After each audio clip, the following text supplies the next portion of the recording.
This is Kim Roberts, and before we get started today, can I just remind you to please mute your phone if you're using your phone, or your computer if you're using your computer. Otherwise, that nice private office won't be quite so private anymore.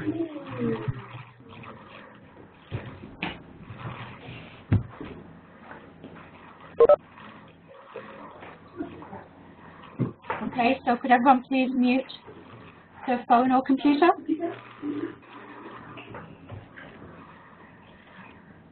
All right, let's get started then. So, as you know, my name is Kim Roberts. I'm a psychology professor at Wilfred Laurier University, which is in Waterloo in Ontario.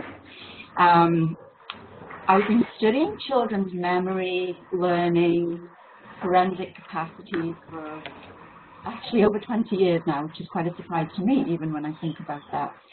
So today, we're going to be talking about a topic that is one that I am often asked about. I taught at the Ontario Police College for 8 years, and probably the most common question I ever got was, you know, what about children with ADD? What about children with autism? And so this is a really important topic, as I'm sure you all know already. Okay, so moving on to slide 2. I just want to give you an overview of what the next hour and a half or so will cover. So I plan to outline types of needs that children may have, discuss the challenges that these children and their families face in the justice and welfare systems, review the recommendations of interacting with these children, and then finally review recommended interviewing techniques. Okay, so the first half of today's webinar, I'm going to talk about really what is a special need and who falls into that category of special needs. Sorry, and the second half will be more practical. And if you've just joined us, welcome. And could you please mute your telephone if you're using a phone, or your computer if you're using your computer. Otherwise, we can all hear everything that's going on. Thank you. Okay, so moving on to the third slide. I'm curious, how skilled do you feel? So, you know, on a scale of, let's say, 1, which is not very skilled, to 10, which is highly skilled, where do you feel that you fall on that scale? And many of the people I've met, police, social workers, even emergency room doctors, often will sort of put themselves on 5 or lower. So clearly this is something that, as a profession, we all have to work on together. Here's one sample of what a police officer said. I have absolutely no training whatsoever in dealing with people with an intellectual disability.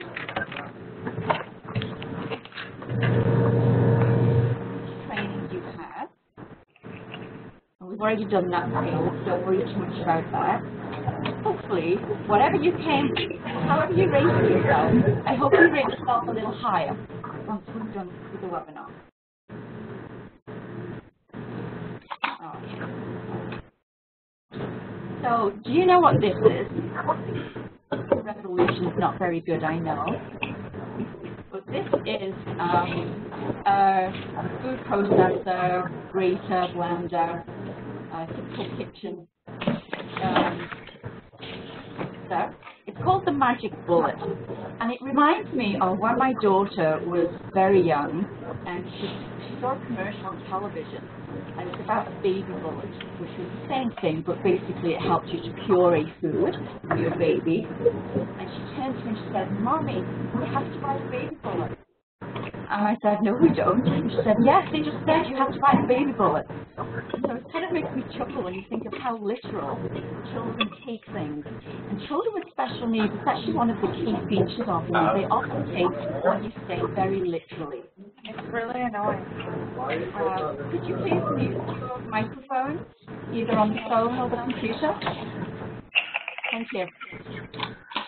Okay, so I also like this image of the magic bullet. It's kind of one of the things we always hope for, that there's a nice, quick, clean magic bullet or a solution to the problems that we have when working with children, the challenges and the difficulties that we face. However, surprise, surprise, there is no magic bullet. And one reason why there's no magic bullet is because children with special needs are all very different to each other. So this group called special needs children, but actually they're very, very different to each other. Can you hear that?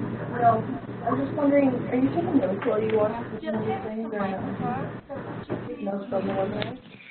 Telephone or the computer? Thank you. Can you please mute?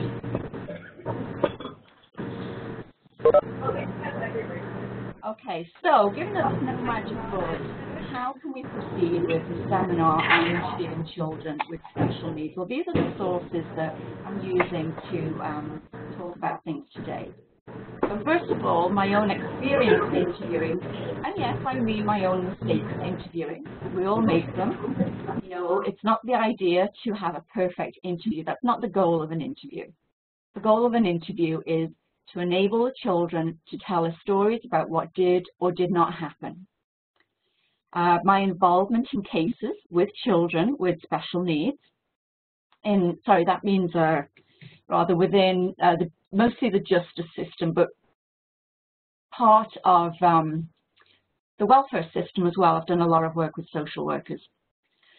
Guidelines from different organizations across the globe.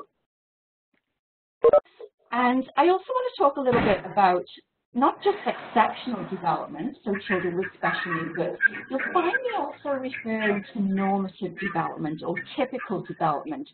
So the children that are classed as not having special needs, their development as well. And the reason I want to do that is because sometimes people with special needs are treated as if they're from another planet. And they're not. They're still children. They're still humans. It's just that maybe they are slower to learn things, or maybe they have difficulty communicating things, or maybe they can't hear what you're saying, but they're still children. There's really no difference there. Okay. So I'm going to talk now about what things are categorized as special needs. So what's special about special needs?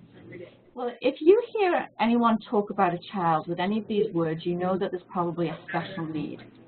So impairment, any type of impairment, any type of disability, disorder, handicap, risk. So for example, at-risk children who are at risk for either abuse or for they're right on the borderline of some of these diagnoses, we should also think of them.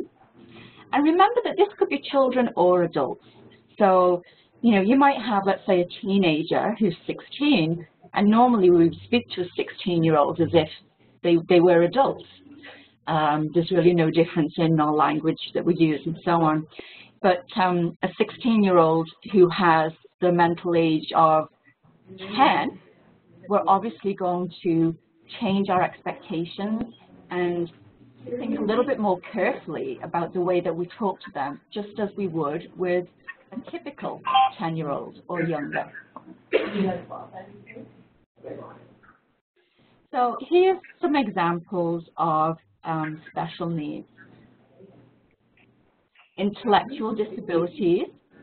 So children are usually given IQ tests and diagnosed on the basis of that. Learning disabilities, and I'm going to go into these in a little bit more detail in a second. And so emotional disorders. Sorry, could you mute your microphones, please? So I can hear some talking in the background, which means everyone can hear it. So please mute your phone or your computer. Thank you everyone else for your patience. So emotional disorders, those children on the autism spectrum.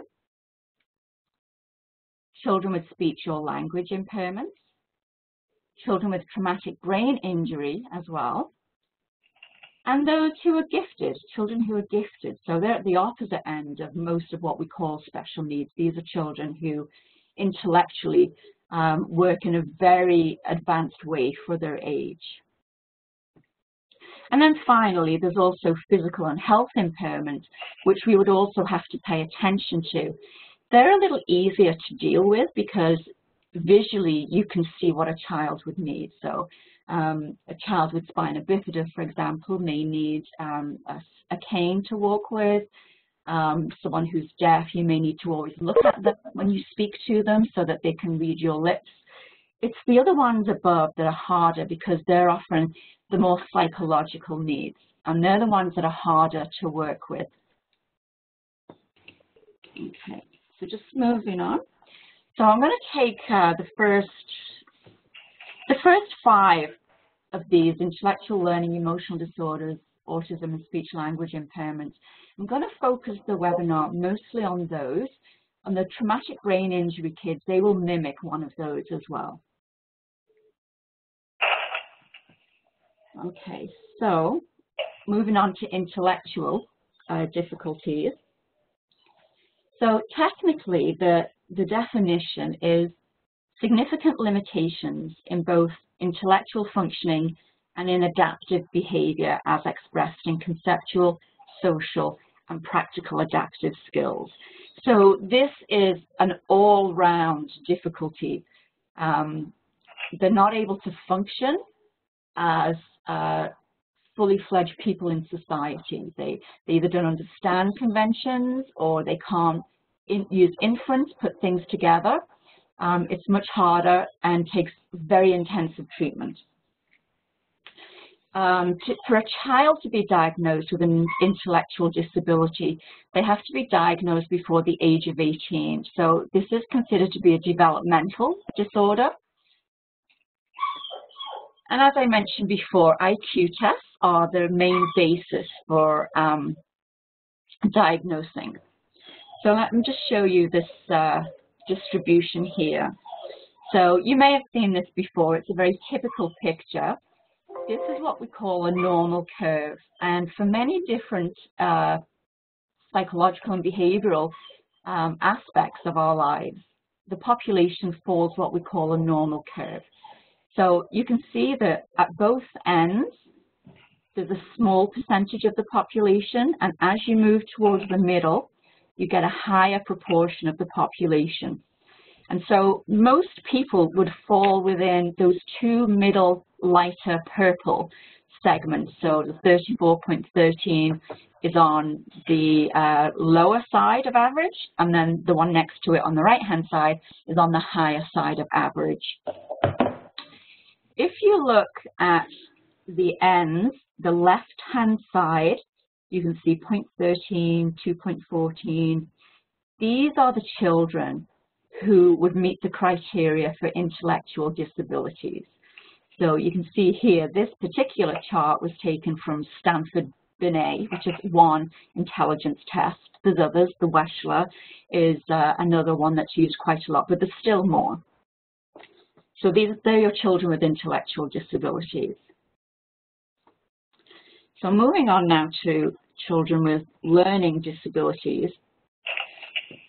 And again, the formal definition is something like this. So significant disabilities in the acquisition and use of listening, speaking, reading, writing, reasoning, or mathematical abilities. And so the first thing you might note about that is these are all things that we do in schools, right? This is what's taught to us as children. And indeed, it's often that's the place where children are diagnosed with learning difficulties, because this is where it shows up. These difficulties usually last across the lifespan. And so often there's children who have a really hard time in school, keeping up, communicating, and so on. These are children that often lose motivation to learn and might end up in the juvenile delinquency system. So these children are considered to be quite at risk. The disabilities or deficits or challenges that they have in these things, listening, speaking, reading, writing, reasoning, or math, they're usually neurological in basis. So there's been some sort of neurological event, either early in life or before they were born even, that's disrupted some of the wiring of the brain to be able to do these things. Now, if you think of something like reading, reading is actually a very difficult skill. We learn it very quickly, but it's actually quite difficult because you need, first of all, you need to understand the phonemes. So the sounds of language, like the B in ball is different to the P in Paul, and so on. You need to be able to put them together to form words. You need to be able to identify the letters of the alphabet and use them as symbols. And you need to be able to comprehend different words put together. So that's really, you know, it takes several years for this to develop. So you can see that if there's some kind of delay or the child's taking a bit longer to get any one of those things, obviously over time, they are going to be more and more different to their age, the similar age children. And reading is actually the most common learning disability to be identified.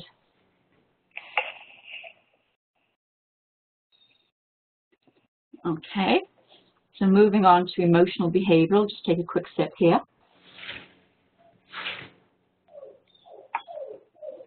Okay, so emotional and behavioral disorders, these are responses that are different from the appropriate age, cultural, or ethnic norms. So let's say, for example, at a funeral, there's no laughing. It's a very solemn affair in your culture. Then obviously if you laugh at a funeral in your culture, that's a very different response. If it's persistently, if you have this persistent showing opposite emotions and behavior to most other people in your culture or your age, then you can see that it's not just one thing. It's not just something that's brought on by a particular stimulus. It's something that's really pervasive. It's something that goes for all emotions. Also note that this is not a temporary response to trauma. So as many of you know, I'm sure, children who've been abused will often have show a traumatic response, even PTSD later on and so on. But the type of emotional behavioral dysregulation we're talking about is not something brought on by response to one particular thing. The three criteria that we use to diagnose this is that it has to be chronic. So, you know, inappropriate emotions or behavioral responses across a wide range of situations. It has to be severe. So, you know, we're not just talking about a social faux pas. We're talking about severe inappropriate responses. And it has to be something that affects everyday life, which for most children means it disrupts their school experience. So they may have trouble, for example, responding to requests from teachers. They may have trouble making friends, that kind of thing. And things like schizophrenia, which is fairly rare but still present in childhood, depression, these are typical emotional problems. So just to give you a few more examples of those. Let's everyone please make sure that they've muted their phone or their microphone on the computer. Thanks so much.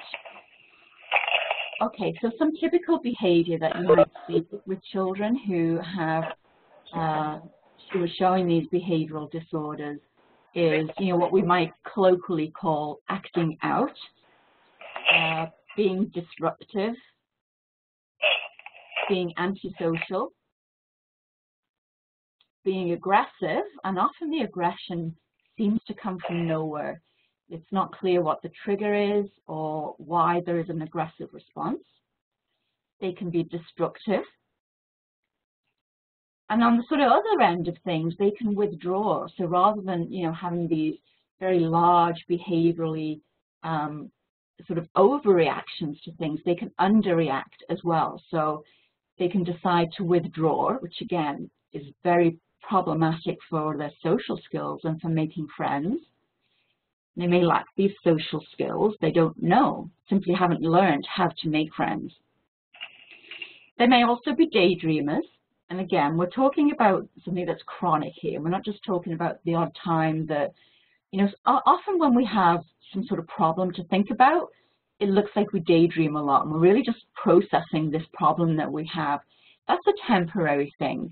But daydreaming consistently across ages, this is more typical of a behavioral disorder.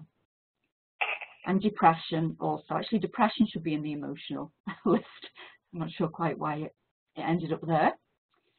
On the emotional side, so we'll start with depression. You can see, I'm just putting on my pointer. So depression should be up here with emotional disorders. Also anxiety, which I feel is becoming much more common in schools. I've been doing some mindfulness work with children. They're very appreciative of the types of techniques that we can use in mindfulness, like just stopping for a moment and thinking about things. They may have phobias. They may be obsessive and or compulsive to a clinical level. So again, to a point that it's disrupting their life. There may be eating disorders. There may be PTSD, post-traumatic stress disorder. There may also be selective mutism. So this is when children refuse to speak on their own basis. So sometimes you do see this as a response to trauma, but here we are talking about, again, throughout the lifespan. So as children are aging, this is a typical feature of their behavior. It's sometimes connected a bit to withdrawal as well. Bipolar disorder, schizophrenia, these are all things that we think of as emotional disorders. Okay, so now probably the one thing that you hear an awful lot about is the spectrum, so the autism spectrum disorder.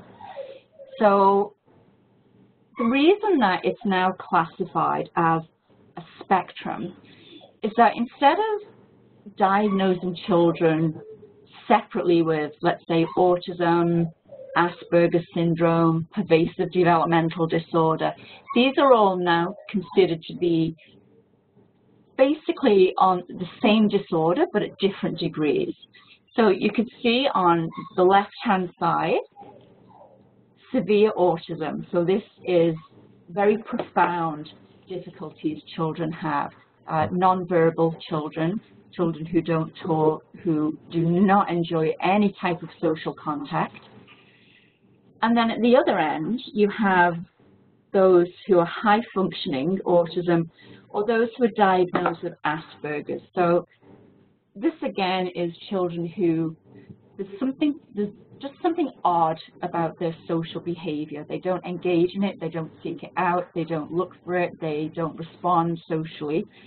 But intellectually, they may be very gifted. And so this we think of as a spectrum. There's two aspects two criteria that children must meet before they receive this type of a diagnosis. So persistent deficits, so you can see this theme in all of these disabilities.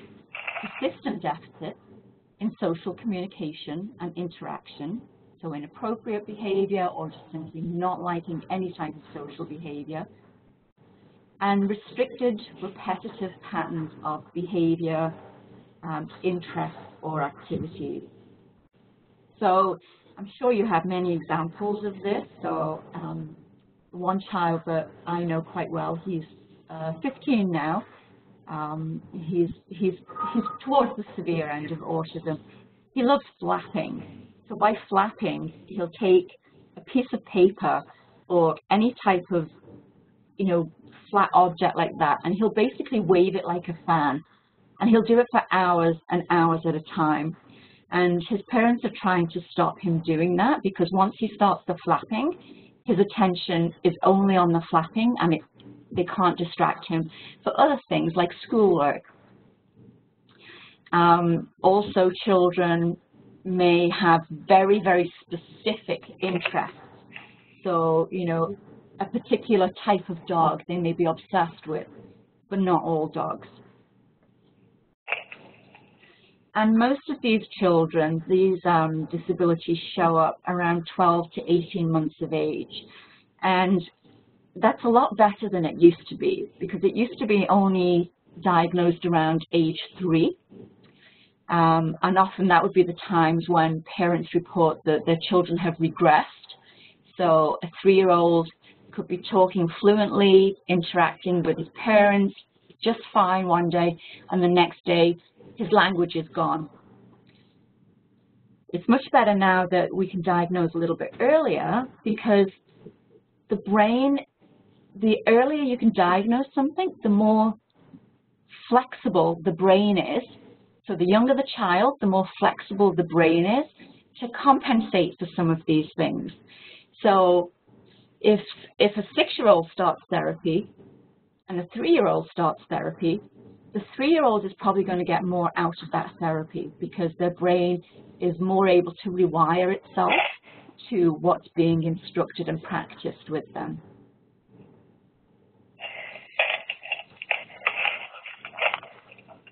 Okay, so now moving on to communication disorders.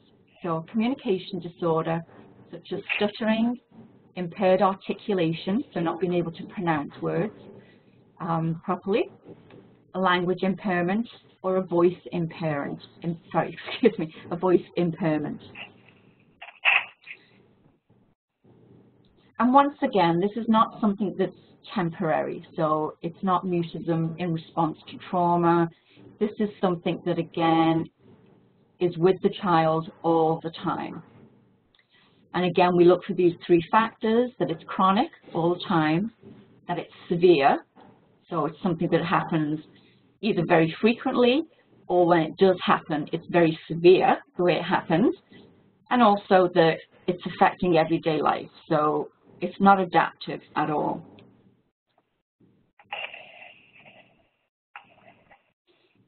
Okay. I also mentioned physical and health disabilities, and there's many of them. I'm just going to quickly go through a list. There's visual impairments, hearing impairments, orthopedic impairments, neuromotor impairments, diabetes, asthma, cystic fibrosis, HIV or AIDS, but probably the one that is most biologically determined, that causes potentially, it's difficult to interview children, is those who have problems with their attention and those who are hyperactive. So ADD, attention deficit disorder, ADHD, attention deficit and hyperactivity disorder. Very commonly used now, very commonly talked about, and also seems to be quite commonly diagnosed. So I just want to focus a little bit more on this, so attention deficit and hyperactivity. Inattention is clearly something that is identified. This is one symptom of attention deficit disorder. And hyperactivity is when children can't stop themselves moving, but it's not moving for a purpose. So, you know, if you're running a marathon, you're moving for a good 2, 3, 4 hours, but it's in pursuit of a particular goal. You're doing that purposely. You're doing that to be able to finish the race. But if you have something like a child fiddling with the fingers constantly, not able to stop, this is more something that doesn't seem to have a goal to it.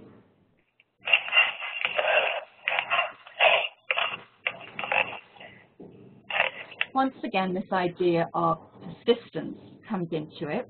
So it's bouts of persistent inattention. So again, it's not just when a child happens to be distracted by something, it's when they're distracted very often. And also they can be distracted in response to things that nobody else would pay any attention to. A more formal definition, hyperactivity, or sometimes this is also called impulsivity, is more frequent and severe than individuals at a comparable level of development. So often what we choose as the level of development is a child's age. So it's important to note that, age itself isn't actually a thing. Age is just a proxy that we use to talk about a level of development. I want to tell you a little anecdote. A friend of mine, when her son, Carl, was at preschool, I can't remember whether he was 3 or 4, I think he was 4, and he actually got, in quotes, a school report, and the school report talked about how, he can't sit still for very long periods of time, he's easily distracted, he likes to move around, and so on. And my friend and I looked at each other, and at the same time both said, sounds like a 4-year-old, which is exactly what it is. A 4-year-old doesn't have the impulse control that you might expect of a 10-year-old. So impulsivity, being able to control, and particularly being able to stop a behavior, is something that occurs as our frontal lobe grows. So your frontal lobe is the front part of the brain. It's a very advanced part of the brain. It's responsible for reasoning, inhibiting behavior, moving your attention to something purposely. And so children between the ages of about 3 and 6 show a massive growth in their frontal lobe. And it's related to their developments, their improvements in impulsivity.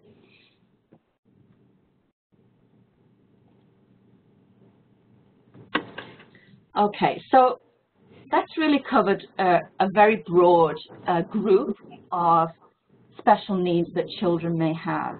And also note that some children might have more than one at the same time. So there is comorbidity. You can have a child with autism who is also intellectually disabled. There's several things that children often have together. So I want to move on now to talk about whether these children do require anything special.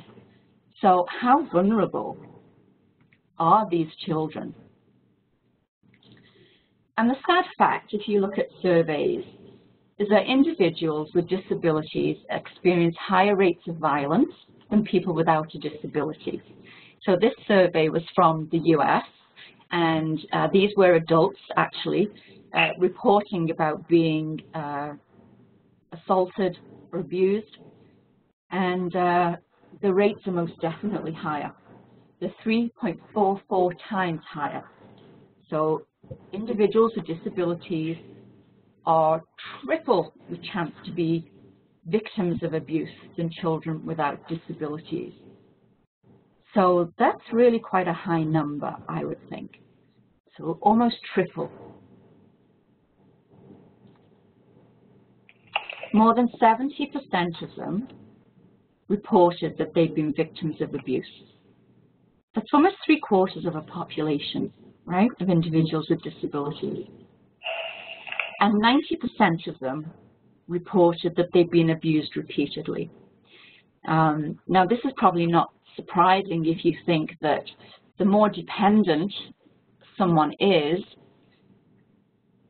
the less,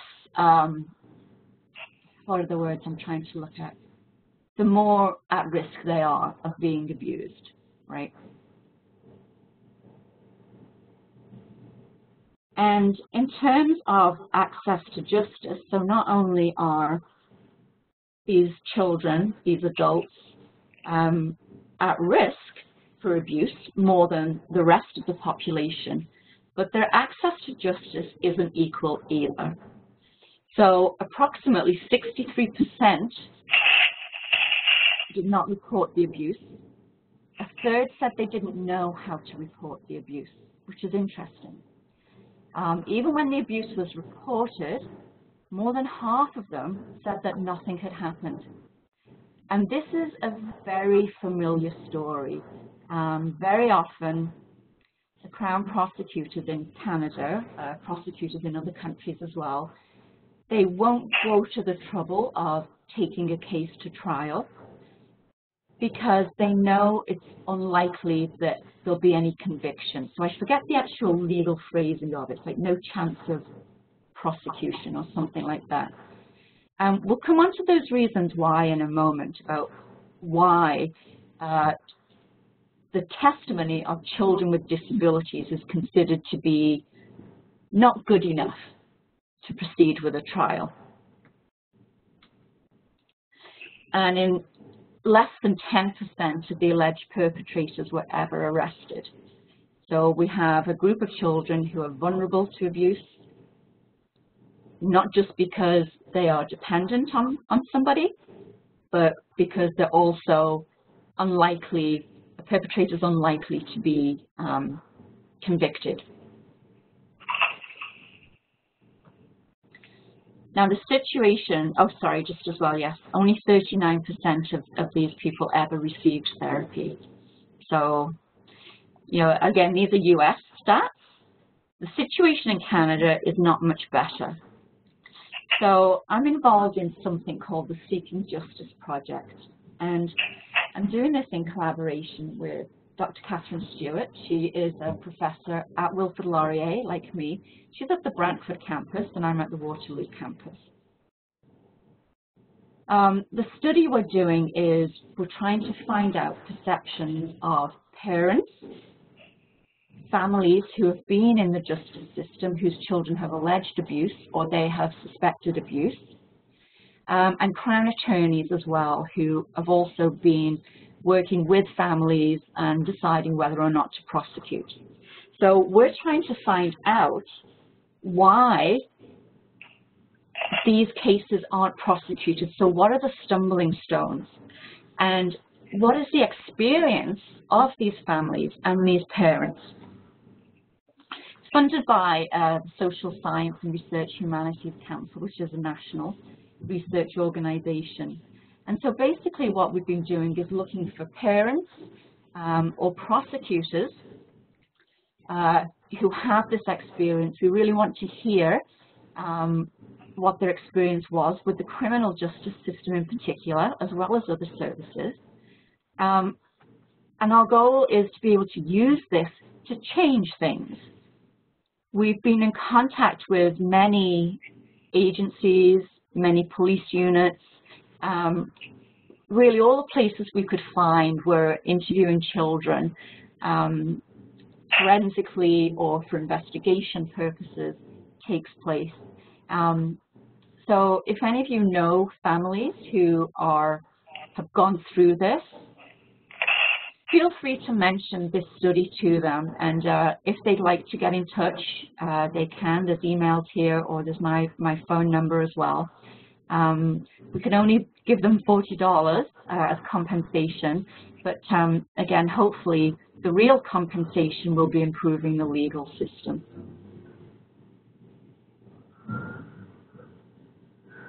Okay, so I'd just like you to think for a moment about what your concerns are. So everyone who's taking part in this webinar today, I assume is taking part because you feel that you're not able to do the best job possible when interviewing children with special needs. And, you know, there's really no gold standard here. I was mentioning earlier that every child is different, and they really are. You know, I could interview a child one day, meet someone the next day with similar diagnoses, and one could be a good interview, one could be a very bad interview. So I just want you to think about what in particular you're concerned about.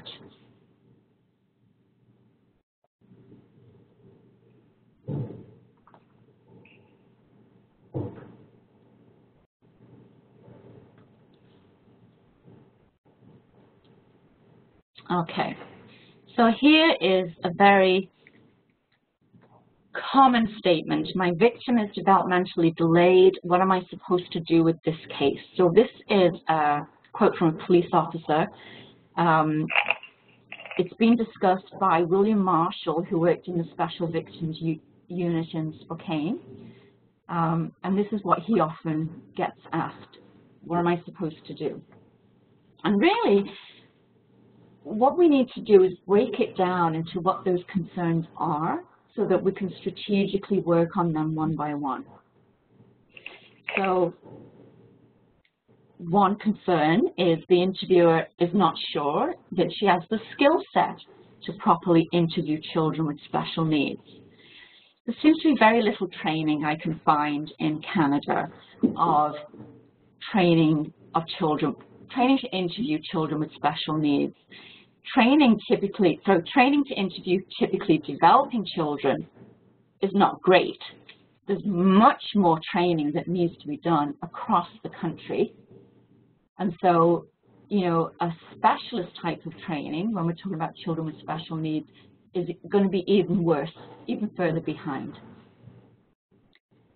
You might wonder, does the complainant's disability affect their memory? So if a child has learning disabilities or intellectual disabilities, what does that mean for their memory? Do they have trouble remembering? Would you expect a 6-year-old with a learning disability to remember less than a 6-year-old without? And then also, and this is not always spoken, but this is I believe this is an unspoken concern, that the complainant lacks credibility as a witness because of the nature or severity of the disability. Now, the last one is not a trivial issue at all. And in fact, if you look at the research, children with disabilities are often perceived as unreliable witnesses. And they rarely testify. They're perceived as having deficient memory.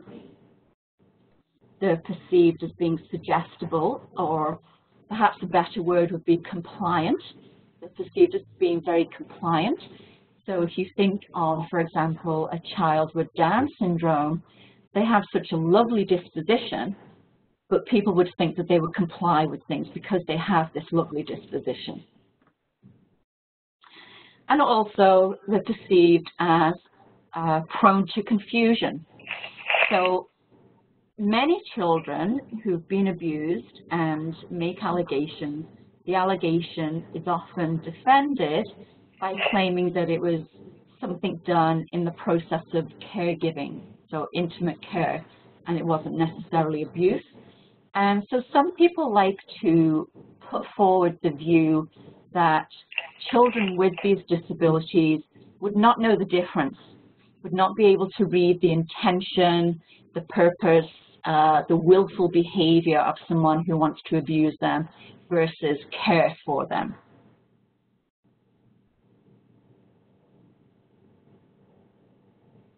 Okay, how's everybody doing? Good. All right, so now let's move on to how about interviewing children. So we've covered very generally an understanding of what are the difficulties these children face, the difficulties they have learning, and so on. So what does this mean for the interview? So we'll look at the moment for interview structure. And I want to suggest that people also refer back to one of the webinars that was done in January by Sonia Brubaker. And she talked about the basic types of questions that you can ask children. She talked about what the difference is between an open-ended question and a closed question. So very briefly, an open-ended question would be one that is very general, that doesn't make any suggestions to children. Something like, tell me what happened next, what else happened? That would be a very open question. And a closed question would be something that really restricts a response. So a yes/no question would restrict the response. Did you go to his house? Really, it's yes or no. So I'm going to assume that you have access to this, or that you actually have looked at Sonia's slides, or you participated in the webinar itself. So in terms of interview structure, we start off with what we call the pre-substantive phase. So the substantive phase would be the part in the interview where we actually talk about the allegations. But research has shown over and over and over again that you really can't jump into that without first practicing the child in what an interview like this is like. So if you think of the experience of most children, whether or not they have these identified disabilities, most of their time when someone questions them, it's within a school setting. So a teacher might ask them, you know, what did you get for question 10?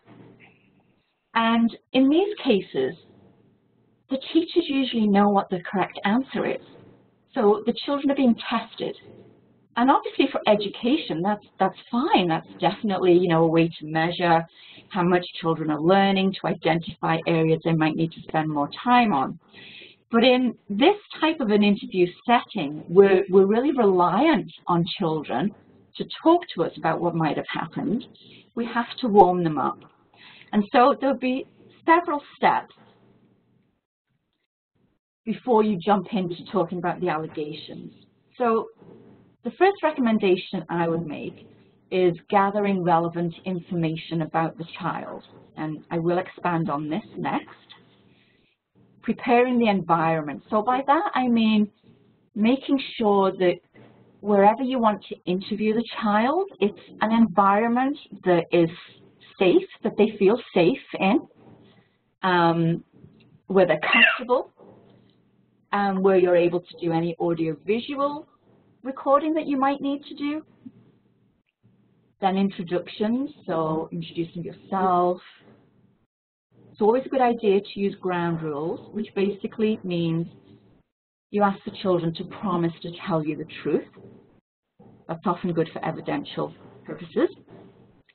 And then you would go into some sort of a rapport building phase where, you know, you're really working on getting to know the child, practicing them in the idea that they're going to be saying more than you, because really the witness or the victim witness should always be saying more than the interviewer. And then this part here that's described as the practice narrative. This is one way that achieves both rapport and also cognitively trains children for the substantive phase. So for a practice narrative, what we would do is find out, possibly from caregivers, about an event that's recently happened to the children. It could be a birthday party. It could be a trip to the doctor, like anything that they feel is salient, is likely to be remembered, and is not distressing to the child. So these are positive experiences. Just ask the child to tell you about that. And so, you know, they might mention their birthday party, and you could say, all right, tell me some more about the birthday party. You mentioned cake. Tell me about your cake. And so what you're doing is you're really getting the child to give you a narrative. So instead of individual facts that you can check off on a checklist of things you need to find out, what you're looking for is more of the story of a memory. The beginning, the end, the sequences of things, the actions, descriptions of people, that type of thing. And in both lab settings and field settings, so in controlled studies of children's memory and in actual investigations of sexual and physical abuse done by social workers and police, if this part of the interview, the practice narrative, doesn't go well, it's unlikely that the substantive phase will go well.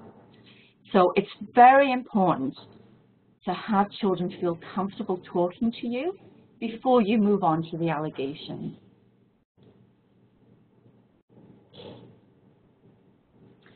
Okay, so I'm going to take that first point and talk about gathering, what does gathering the relevant information mean, in particular when we have a child with special needs.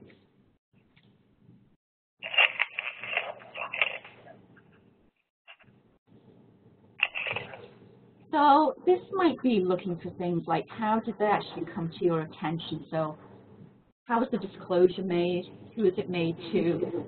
Who reported it? And so on. What is the nature of the concern? So what things do you need to be aware of to interview the child? What is the, quote, disability? It may help to have an idea of what the alleged events are, but I do caution that the more you know about the alleged events, the harder it is to prevent yourself from leading the interview for the way that you think the event happened. So there is a little bit of a risk there, but having a general idea is sometimes helpful. Does there need to be any physical, again, I've lost the word, do they have any physical requirements or any health requirements that's important to be in place before they can be interviewed? Are there any cognitive issues? Are there any emotional issues? All things that would be very helpful to know. And again, as I mentioned earlier, that there is comorbidity, so you might have children with more than one of these difficulties at a time. And sometimes you can see some of the physical issues. So if you look at a child who has a fetal alcohol spectrum disorder, often their facial features are quite distinct. Their face tends to be a little flattened and their eyes are wide apart. I have a friend, a pediatrician, who can tell walking down the street if someone was born preterm. Okay.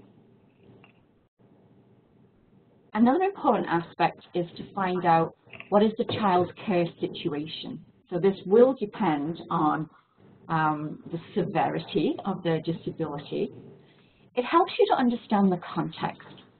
So for example, you might have someone come in to interview, but they've just left somewhere where they're often stressed. So they're coming to you at a time when they're already stressed. That's not a good time to interview. It would be better to reschedule that, or give them just some time to maybe get something to eat, maybe let them play for a bit, whatever it needs to be. So it's the context. It's basically understanding that when children come to us to be interviewed, it's really not just the child that comes along, it's the child and their experiences and their context, their life circumstances. So all these things. And again, this is also important to know their care situation because the allegations are sometimes defended by claims that you're just giving necessary care. So here's one example of case, the fondling of a 15-year-old girl with mild intellectual disabilities. The suspect, her primary caregiver, explained he was merely instructing her how to conduct a self-breast exam since breast cancer ran in her family.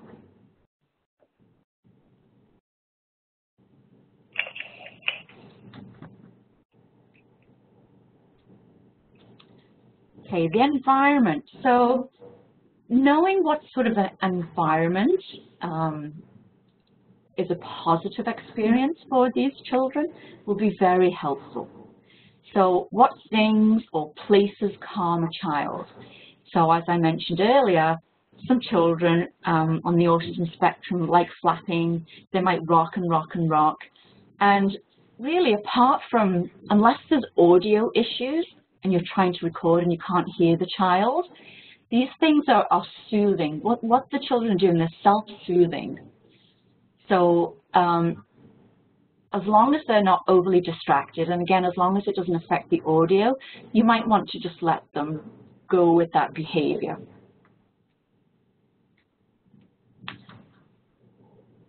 it helps you to make decisions about if there's any kind of assistive devices or any aids that would be helpful to children.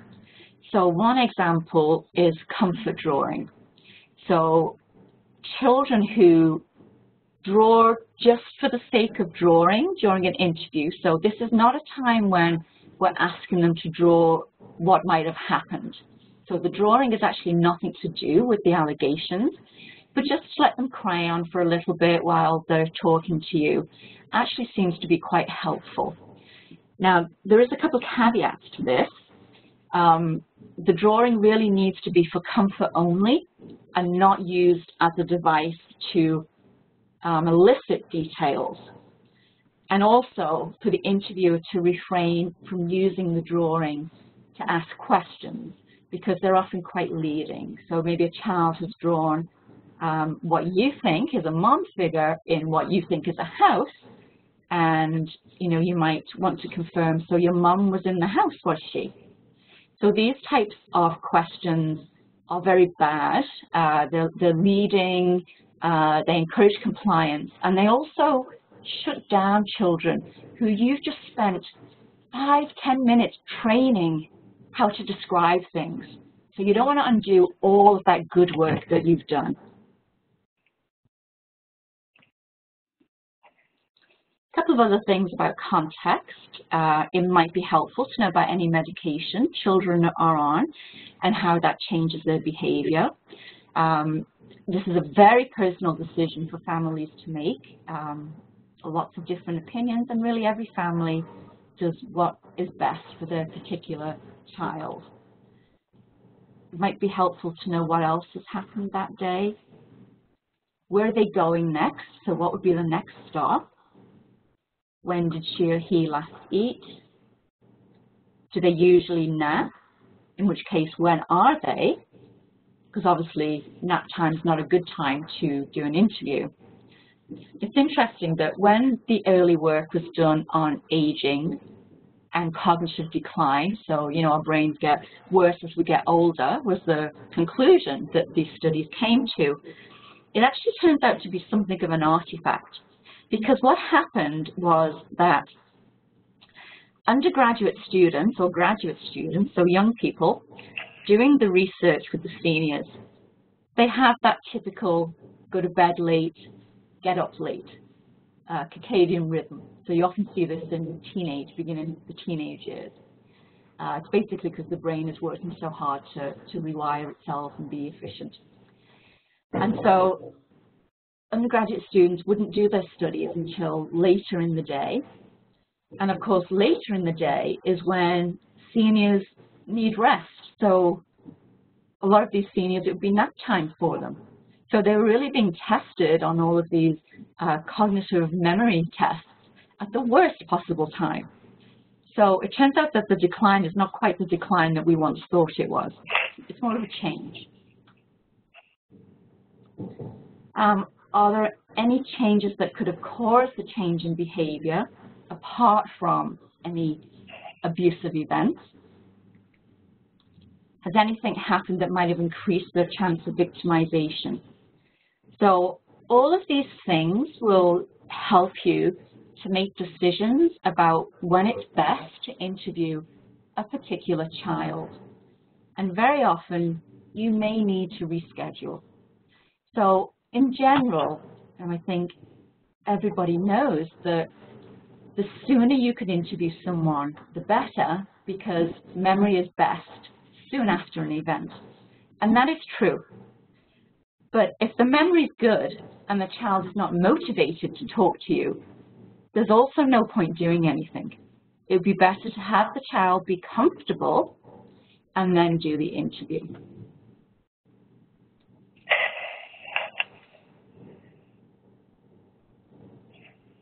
Okay, I'm going to ask you a question now, and I want you to just, either in your head or out loud if you wish, answer my question.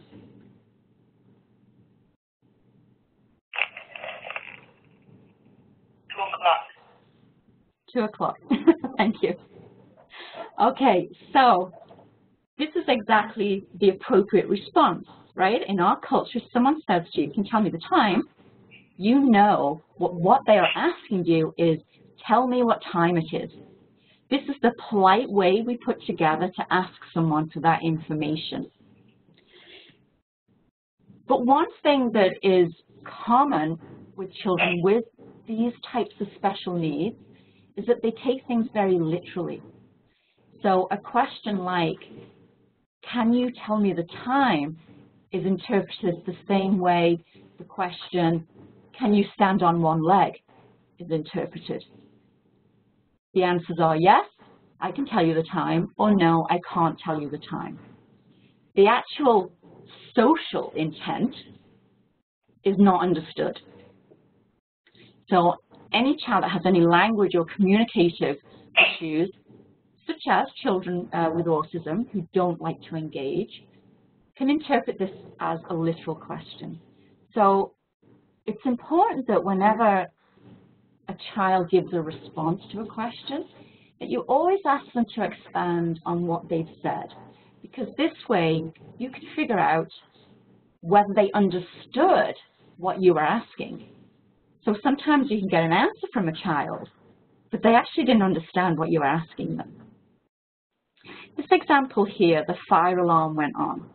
So this is my own son when he was at preschool, and I knew that there was going to be a practice fire drill.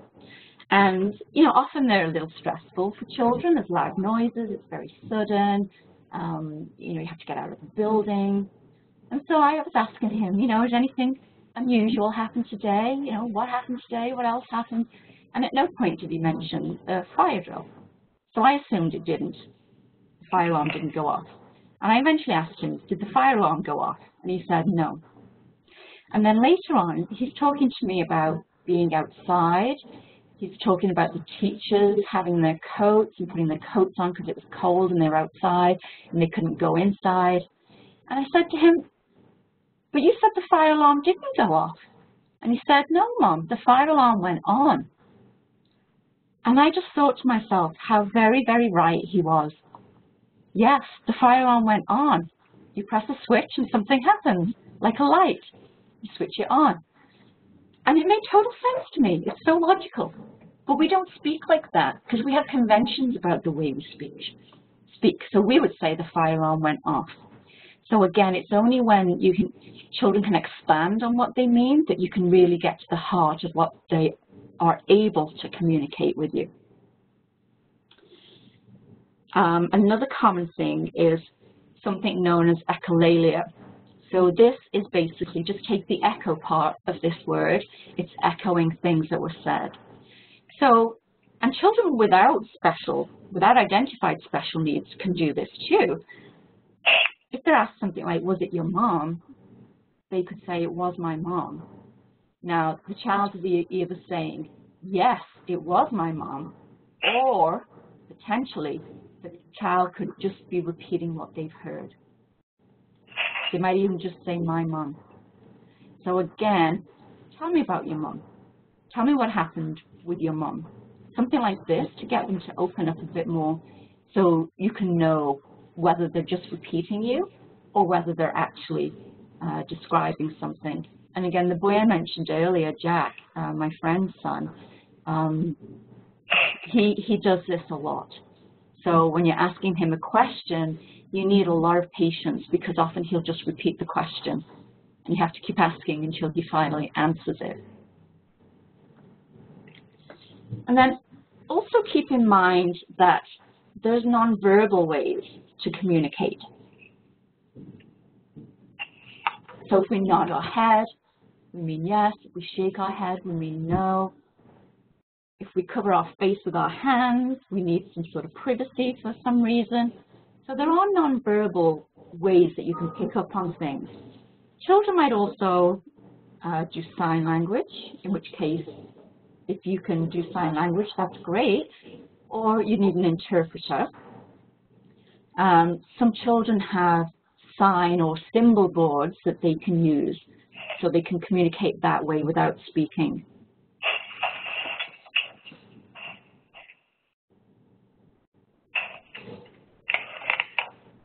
I'm just going to talk about nonverbal communication. Again, important information can be given.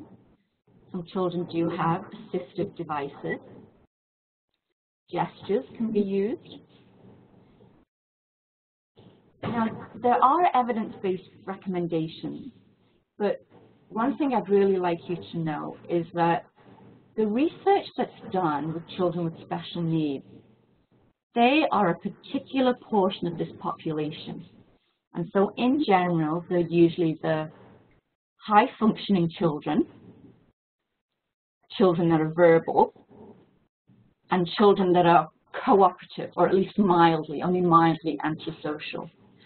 And this is basically because it's very difficult to do research on how to get a child to speak when the child doesn't speak.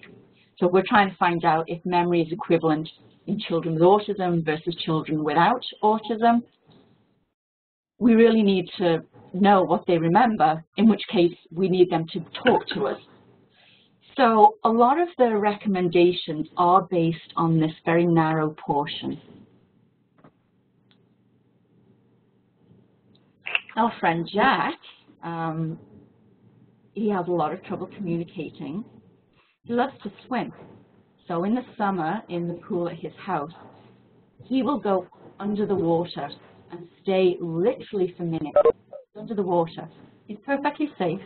He can stay underwater for that time. He's a really strong swimmer, and his parents are always there, or someone's there watching him. He's never in the pool on his own. At school, when they go swimming, he's not allowed to swim. And the reason is because to swim, you have to prove that you can swim. So he's given an instruction to swim so that he can be observed, do the swim test, and he won't follow the instruction. So he can't swim, even though he's probably one of the strongest swimmers, actually, that there are in his class. Now, the next point I want to make is very, very important. So we've been talking about gathering information that will help you prepare for the interview. Ask multiple people for this information, and I can't stress this enough.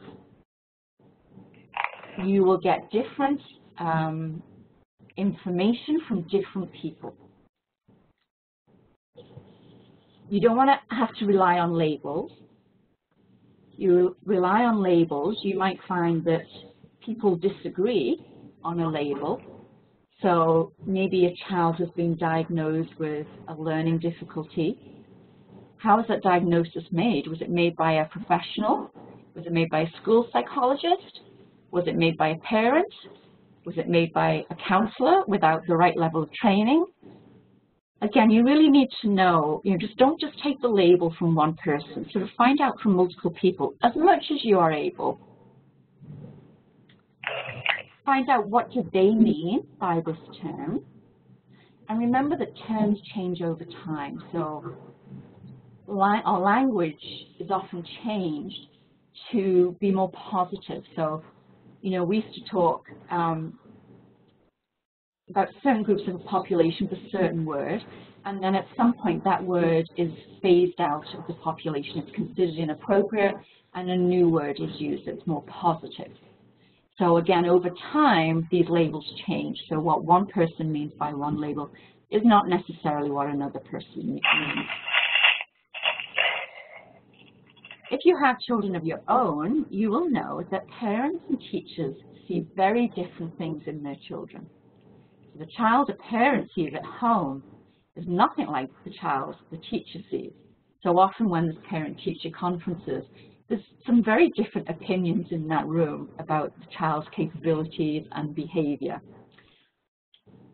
Also remember that professionals have different levels of training, and there may be different biases, either in a positive or a negative way. So a difficulty might be minimized, or it may be overplayed. And sometimes this is based on gender, sometimes this is based on socioeconomic class. Again, you really want to get a rounded picture. Now, I know you may not have time to do this type of thing, so again, I'm saying, speak to multiple people as much as you are able. The more information you can find, the easier it's going to be for you. Also, remember that caregivers may be offenders, or they may be one of several offenders. So if you only talk to a caregiver, and that caregiver happens to be the perpetrator, then the information you get is tainted, obviously for their benefit. And again, you need to consider things like privacy. So, if you're speaking to a child's teacher, you may not need to mention why you're finding out this information. You could simply just say that you're working with this child.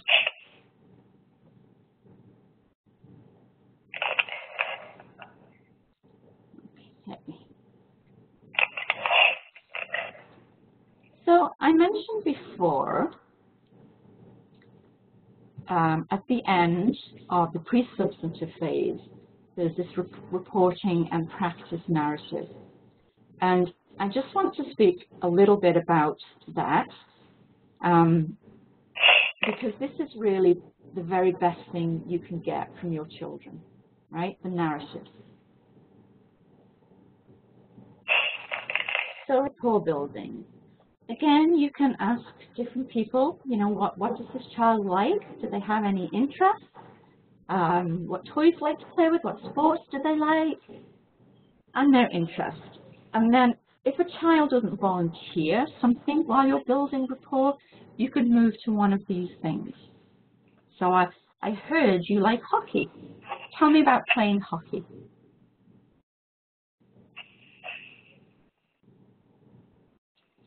Okay, in terms of memory, so I mentioned earlier that many people think that children with these special needs, their memory is poorer than their peers. And to some extent that is true, that there's often problems, especially with learning disabilities, problems with short-term memory or what we call working memory. So if I asked you to listen to some numbers and then say them backwards to me, you'll be using your working memory. So if I said 39729 and you repeated that back to me, and you can be your own judge of how successful you are at that, but basically you have to remember all of those 5 numbers, and you have to keep them in mind while you do some work on them, and the work you're doing on them is reversing the sequence you heard them. So our short-term memory or working memory is what's immediately in our memory. And this is often something that's difficult for children with special needs. However, once they do have something in their short-term memory and it moves to long-term memory, the long-term memory can be equal to children without any identified disabilities. So in terms of educational plans for these children, there may be a lot of repetition, a lot of elaboration to help them move things from short-term memory to long-term memory. They may take more trials to get to a certain criterion than their peers. They can be taught strategies. So if you think about your grocery list, you want to remember what to buy at the grocery store, there's a couple of things you could do. You might imagine the store in your head and go through, okay, the fruit aisle, then the bread aisle, then the canned aisle, and it'll just give you little reminders of what you need. Or you could make some elaborate links between things. So you want to buy garbage bags, so you form a crazy image of using a garbage bag as a poop scooper bag that you'd use for a dog, but you need a big garbage bag because you're picking up elephant poop. So, that's a very vivid image, so that will help you to remember because you're doing more work on what it is that you're remembering. So these children can be taught strategies, and the more strategies they know, the better the chance of things getting into long-term memory. Okay.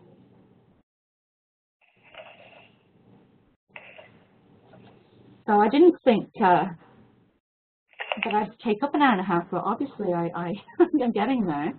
So I'm just going to carefully look at my slides, and because I want to choose the things that I think are going to be most helpful. Okay, I'm going to go on to the next slide. So I mentioned that it takes longer to learn, it's harder to automatically recall, and the best questions to ask children are open-ended ones like, tell me everything that happened. But given that it's harder for these children to automatically respond to those questions, you may need to offer a little bit more support or guidance in exactly what types of things it's appropriate to talk about. So you may need to say something like, tell me about your bruise, or you said he hit you, what happened after that? So again, things that you're not suggesting, things like you can see a bruise, or taking something that they've said already and asking specific to that. That will be more helpful because it will focus them on something. It's not as vague. It'll also help with attention. Okay.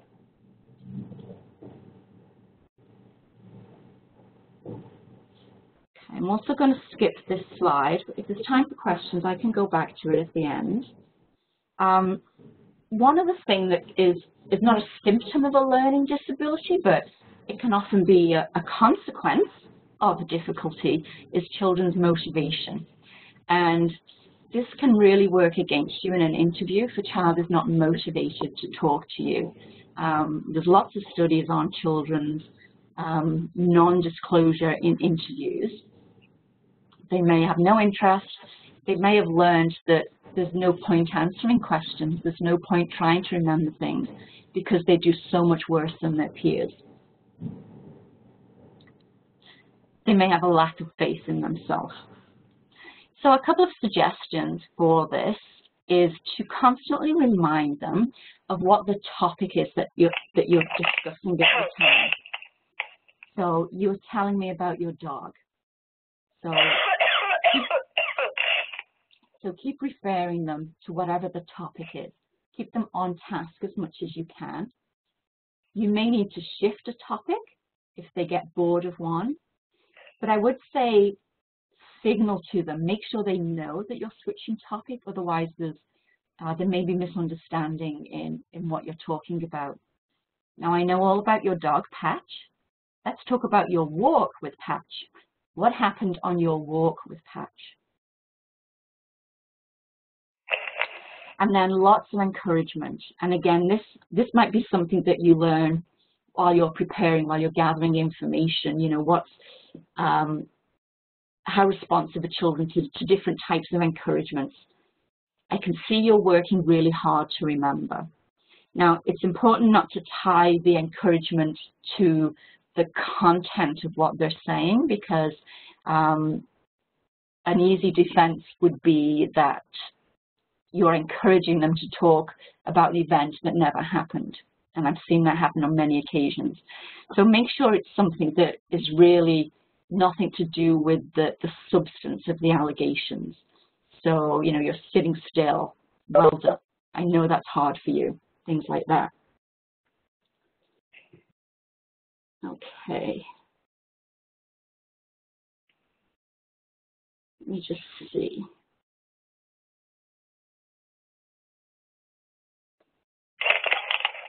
Okay, I'm going to skip ahead to some slides. Just bear with me 1 second.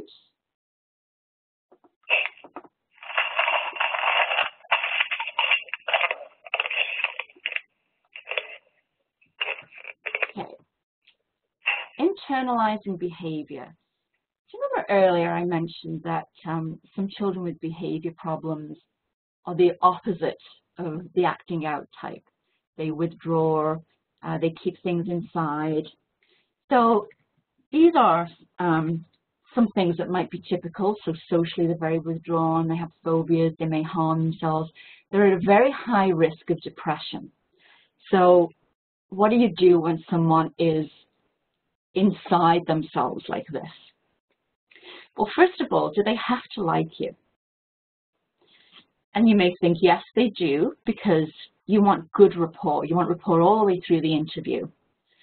However, if they don't like you, they can still answer questions.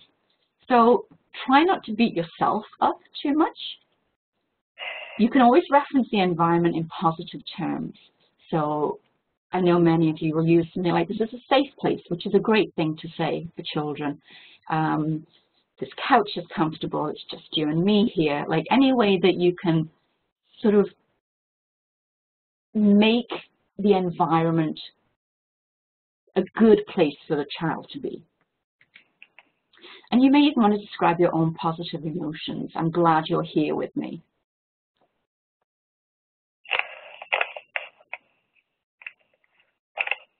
Okay. Again, I'm just trying to look at the best slides to go through. I'm going to go to, let's go to this one. So I want to talk about emotions in interviews. As you know, some of these children have very little affect. They show very little emotions or feelings. Children on the spectrum may not enjoy social situations. They may not understand emotions. They may not be able to read facial emotions and so on. So Michael Lamb and I looked at what emotions children actually do report in these interviews. So we don't know whether any of these children have special needs or not. They were a random sample. And if there was no emotion in the interview, we gave them a score of 0. And then we gradually went up to a 3, which means there was a lot of emotion described by children. So just have a think right now what you think the average would be.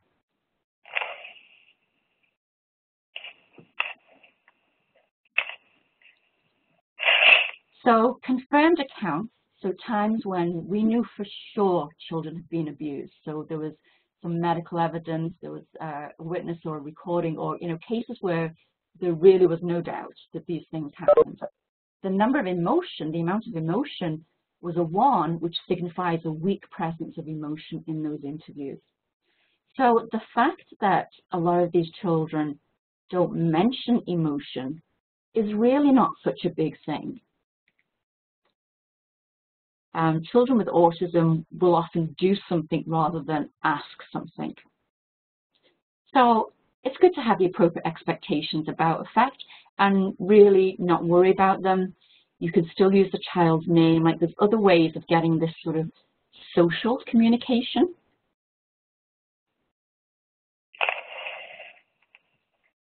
I'm going to skip this slide.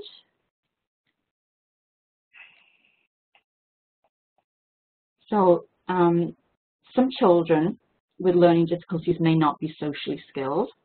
They have few friends. They have difficulty forming relationships. They have few positive interactions with teachers. So again, it's a matter of having the appropriate expectations.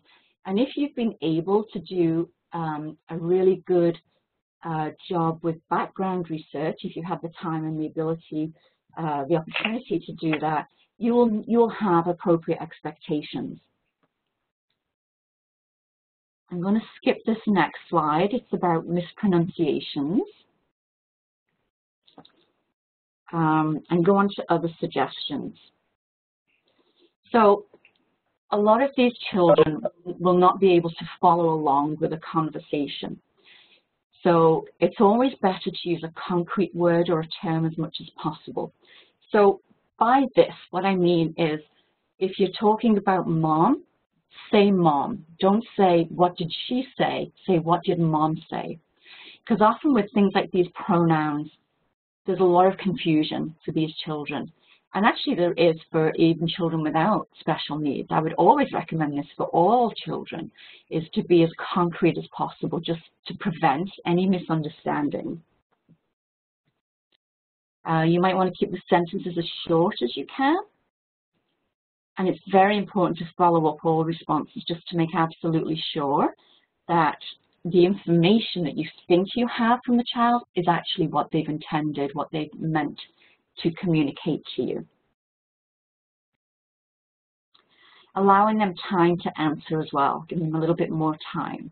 And I suggest for most interviews at least 2 seconds. So, you know, I might say to a child, what happened after that? And I'd wait that long. Like that pause, I would seriously wait that long, at least for them to answer. So keep an eye on that. Okay, I think I want to finish with last thoughts. So we've covered a lot of information. And you might remember that a slide at the beginning was called "What's Special About Special Needs?" We talked about having a skill set, a special skill set. So I'd really like you just to think for a moment, do you need this special skill set? And if so, what does that special skill set involve? How different are these techniques to those recommended for typically developing children? So we've talked about things like what to find out to build rapport. We've talked about language issues and what to do. We've talked about how to motivate children. How different are these techniques to those recommended for typically developing children? And really, when you think about it, they're not that different. There's certainly a lot to be gained from having some knowledge of the difficulties that these children have, the challenges that they face on a daily basis. And there's certainly ways to tweak things to make them more appropriate. But really, if you're looking at a child who's intellectually disabled or is learning disabled, again, like I said earlier, they're not from another planet. They're still children.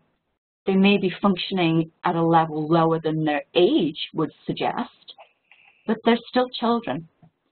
And if you look at the studies, they show that there's little difference in accuracy between children with disabilities and children without disabilities when the recommended techniques are used.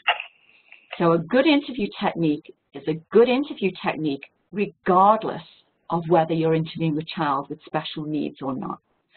So when an interview is open-ended, it's not leading, a child's practiced in responding to questions, these types of techniques, there's no difference in accuracy between those who are disabled and those who aren't. Really what you're trying to do is to set up the interview for the best chance of success. And this is what takes the extra effort in preparation. So you may need to spend a little bit longer, schedule an interview a little bit later to give you some time to get all of that background information, which will really help you with decisions. And it's also good to know that in these cases, in these interviews with children with special needs, you need to be extra vigilant of your own behavior and your own utterances. Can you tell me what happened? It might be okay for a 12-year-old to respond to, and they'll say, well, you know, this happened and this happened and this happened. But if you say that to a child with special needs, they might say, no. Can you tell me what happened? No. They're interpreting it literally. And then you're in a very dangerous place there, because where do you go after that? I encourage you to keep learning. This is just a couple of ways that I can suggest. There's a good conference every year. There's the advocacy centers. There's researchers in every city where there's a university who do work in this area, and they very much like talking to people in the field. And remember, the primary goal of an interview is not to get a disclosure. That's not the primary goal. The goal is to find out what did or did not happen in the safest way possible. So remember that if you have a child with special needs and they don't disclose, it's not necessarily because you've done a bad job. You may have done a good interview. And if you've done a good interview, you've done a good interview, period. thank you for your attention. I know there was lots of information there. I would be more than happy to take questions.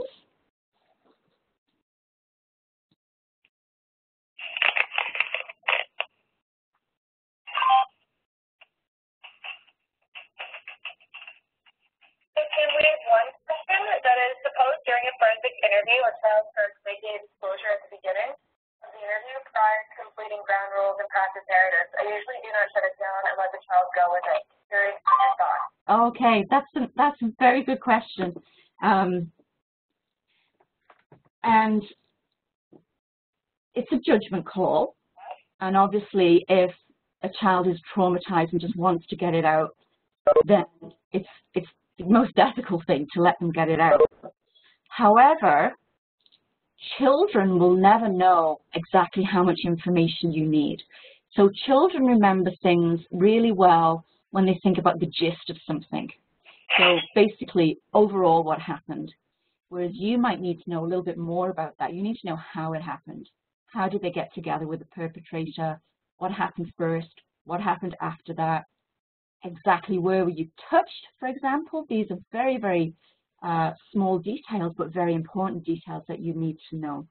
So I would tend to let the child get out that first disclosure, like I wouldn't shut them down, but once they've said that, I would say something like, that's very important, and I want to talk to you about that. But first of all, I want to get to know you better. And then try and do a practice interview. And you may not need to do a very long practice interview, practice narrative. You may only need to do it for a couple of minutes. It's a good idea to get the promise to tell the truth. And the practice narrative then prepares the person to give you, they understand better what type of information you need. So with a narrative, we do have like the start and an end and the sequences in between. And you can pick up, a really good thing to do would be to pick up on some of the things that she said earlier, use her exact words, and then say, you told me that, and use her exact words, tell me some more about, and again, use her exact words. So I wouldn't shut her down. I agree with you there that you shouldn't shut her down, but I would then go back, giving her an explanation why, I would then go back and try and train her in providing a narrative.